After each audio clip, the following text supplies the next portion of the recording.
Last thing we're gonna add to this, other than salt, are these guys. Bruised limes. If you don't have bruised limes, use normal ones, they're better.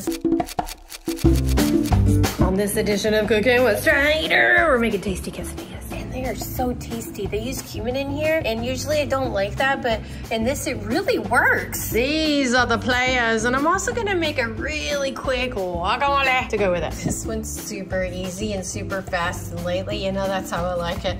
So check it, I bought this shredded chicken, white meat already there. Use any meat, who cares? 2.5 cups. This will do what it does. It'll do what it does. Is that 2.5 cups? Maybe, maybe not. This is the kind of cooking we're doing today. Medium-high heat, and we're just gonna combine the first 6 ingredients. 2/3 cup of salsa. I like Carlito's hot salsa. It's really tasty. 1/3 cup of sliced green onions. This looks like a whole lot more, but I don't care. A little less of a teaspoon of ground cumin. If you don't like the taste, make it a little less, but honestly, that's what makes this. Half a teaspoon of salt. Half a teaspoon dried oregano. We're gonna cook this uncovered on medium heat for 10 minutes. While that happens, let's come over here to the Dirty Ninja and let's make some avocado sauce, otherwise known as guacamole. 2 avocados. I love this part. It's a good, man, I need to sharpen my knife. Nice little avocado trick. Ugh. They say it's dangerous if it's not sharpened. And then we go, hi-ya, out. And then we go, hi-ya, out. And then we take our dull knife and then we cut it into tiny little squares so they mash easier. If you want to mash them, sometimes I leave it chunky because it's nice chunky. I feel the tip of this knife. That's not good. Now we take our fancy spoon and we take it on out. Put it in the bowl. Look at those little pieces. Little delicious pieces. Let's do them all. Now I take a handful of these tomatoes and I chop them in 4s with my dull knife in 4s. Ugh, well, that's 3. There's 4. I couldn't stand it anymore. I sharpened my knife. So much easier. I like to go by look here. You want a good, like, equal amount, right? Kind of equal amount. It depends if you like it a little bit more tomatoey than more. That actually looks really good. I'm gonna leave it like that. I'm gonna cut this big boy. I don't know if it's good or not. We'll find out when we cut into it, but we're only putting a tiny bit. Don't want that much. It's good. This is how much of a tiny bit I want to put in because I don't want it too oniony, honestly. I mean, I like a good onion like everybody else does, but not in my guac. I'm chopping them super tiny. No mouthfuls of onion. Tiny onion. Tiny onion. This is straight up a good amount for 2 avocados. Yeah, check that out. Next up, cilantro. It'll get timer wet. This is done. Let's turn it off and wait. I'm also making sausage over there. That's for another dinner. You know, you could just take sausage like that and roll it up in a tortilla, put some sour cream in there. So tasty. Or just have it with a bunch of cheese. Yum, yum, yum. All right, I chopped this up really tiny too. I mean, not that tiny, but tiny enough, right? Get it all in there. Finally get to use this. It's not hoarding if you use it. That for the win. Woohoo! Next up for the Dirty Ninja, jalapeno. Don't touch that with your fingers when you cut it open. It really hurts the eyeballs. I don't want that much jalapeno. I'm getting older, it hurts in places. Where's the fork? Tiny pieces. Figured out how to do it without touching it. So you take your Dirty Ninja and then you turn it. You're not touching a thing. Tiny pieces. You scrape it off. And you lose your phone in the guac bowl. Tiny pieces. Now let's put it back in the guac bowl. Oh, yes. Yes. Last thing we're gonna add to this, other than salt, are these guys. Bruised limes. If you don't have bruised limes, use normal ones. They're better. All right, let's roll our bruised lime out.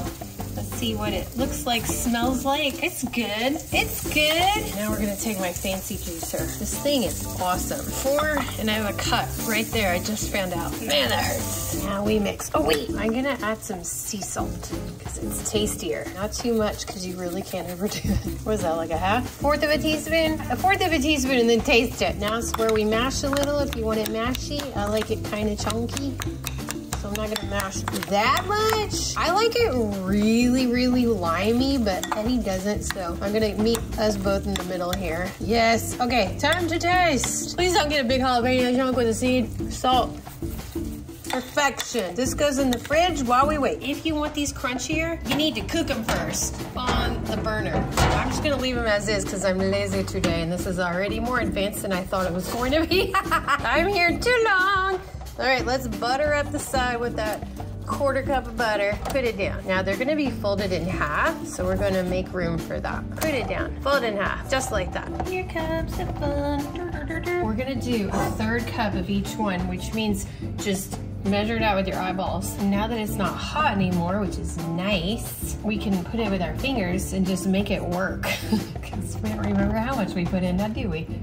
Now do we? It's called making it work quesadillas. These are actually the fancy quesadillas. Put some cumin in anything, it turns fancy. Looks like I have some to spare. Let's see who we missed out on. Got some to spare. Who needs some? Oh, you definitely need some. Now we take our Monterey Jack cheese. Fancy quesadillas. I'm starting to learn. I used to follow recipes like to a T, right? Then I started realizing what we liked, how things cook. After you cook for a long time, every single day, it makes sense. My brother does this very well, and I always was, envious of him because I never understood how he knew. Like, how do you know what foods go together? He's like, I don't know. Then I realized, oh, you just eat it and cook it. You start to realize what you like, what you don't like, what doesn't go good together. And you're also going to your own taste buds that might not be to everybody's. I personally like pickles and popcorn. Let's close these guys up, nice and closed. Put all the goods in. Then we wash our hands. This guy's at 375. We're gonna put these fancy quesadillas in for 9 to 11 minutes. I'm actually gonna go towards the 11-minute route because I want them a little crunchy. We're done. Let's see how we look. Okay. Yes, see how they're crunchy? Let's take them out. Cut them in half, and now I'm going to add sour cream. Yes, we like a lot of sour cream with this stuff. They're just so good to dip. And now we finish it with our lovely guacamole. And there you have it. Fancy quesadillas. Now look, we've already tried these. We know they're delicious. Hope you try them and like them too. We'll see y'all next time. Bye-bye. Screenshot.